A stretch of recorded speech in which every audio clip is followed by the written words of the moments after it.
잘 준비된 말을. 이혜인.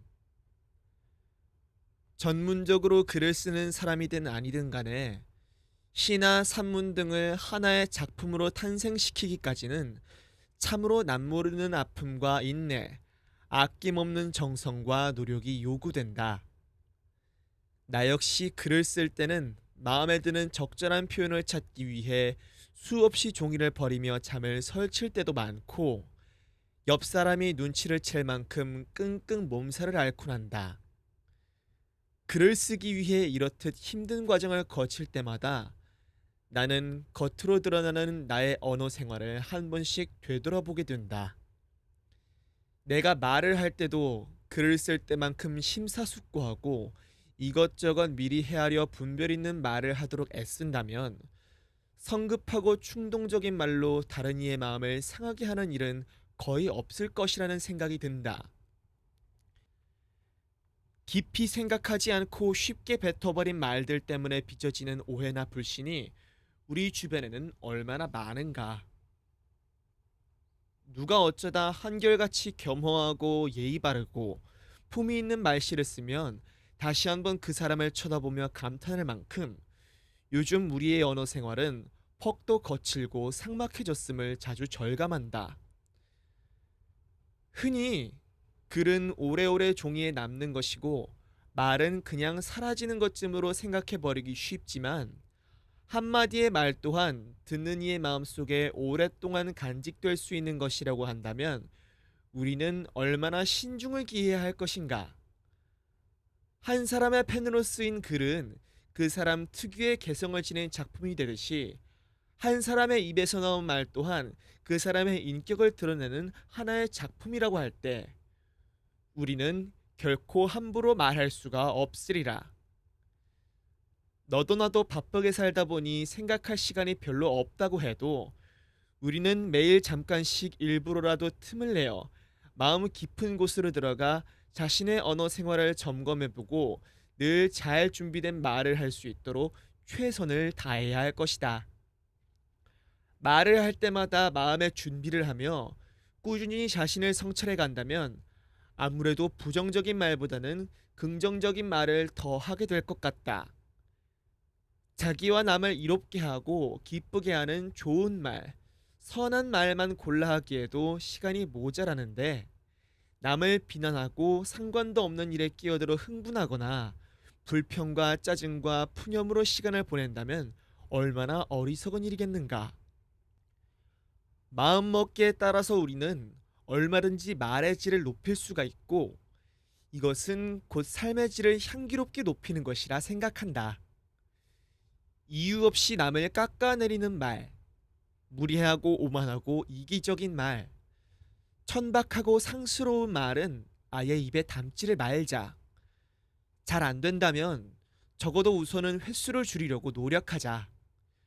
우리의 말씨가 거칠어지는 것이 시대 탓, 무분별한 대중매체 탓이라고만 하지 말고 우리의 끊임없는 노력으로 매일의 언어 생활을 참으로 선하고 진실하고 아름다운 작품으로 꽃 피우자.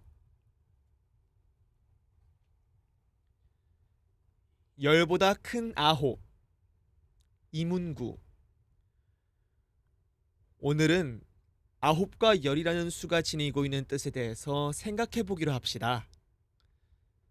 잘 아시다시피 열은 10, 100, 1000, 만, 억 등의 십진급수에서 제일 먼저 꽉 찬 수입니다.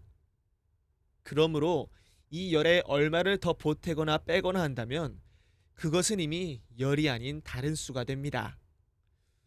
무엇을 하기에 그 이상 좋을 수가 없이 알맞은 경우에 십상 좋다고 말하는 십상도 열십자와 이룰 성자에서 나온 말입니다.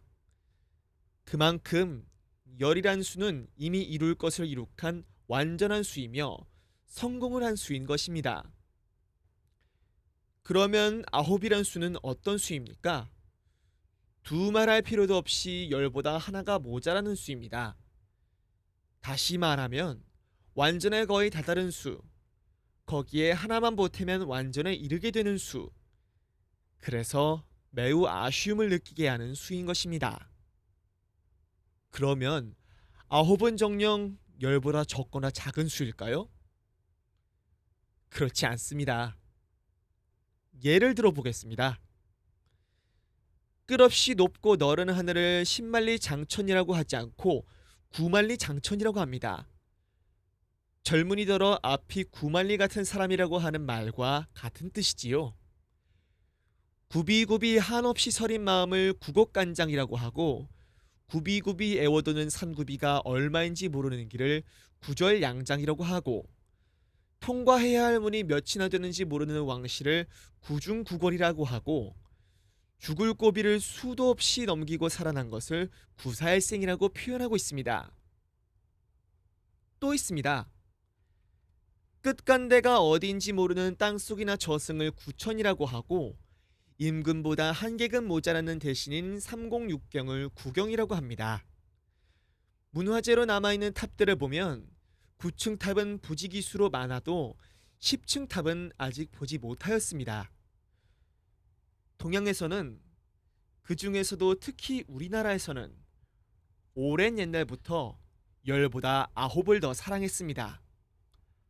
얼마나 사랑했으면 아홉 구자가 두 번 든 음력 9월 9일을 중양절이니 중군날이니 하는 이름으로 부르면서 1000년이 넘도록 큰 명절로 정하고 세워왔겠습니까?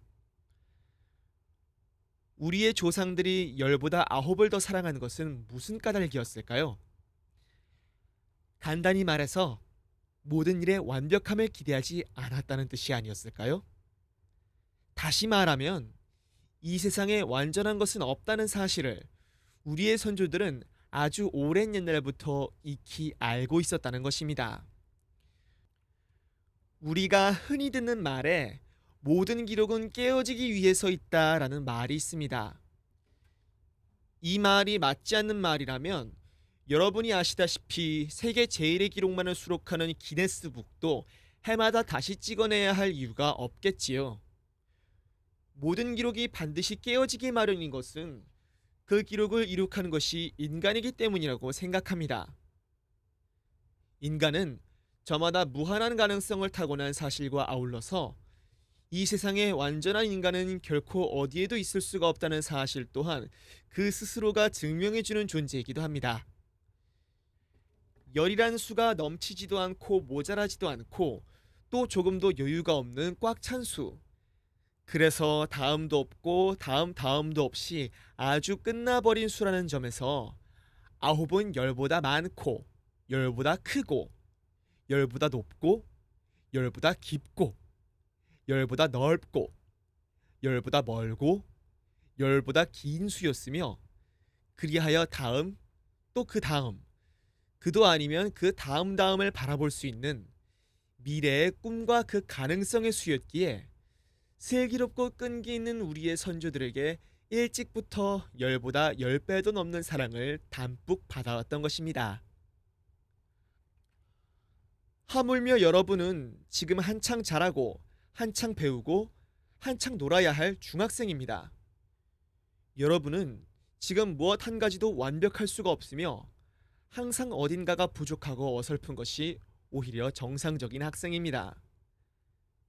행여 무엇이 남들보다 모자란 것이 아닌가 싶어서 스스로 괴로워하고 외로워하고 서글퍼해오는 학생이 있다면 어떨까요? 이제부터라도 열이란 수보다 아홉이란 수를 더 사랑해보는 것은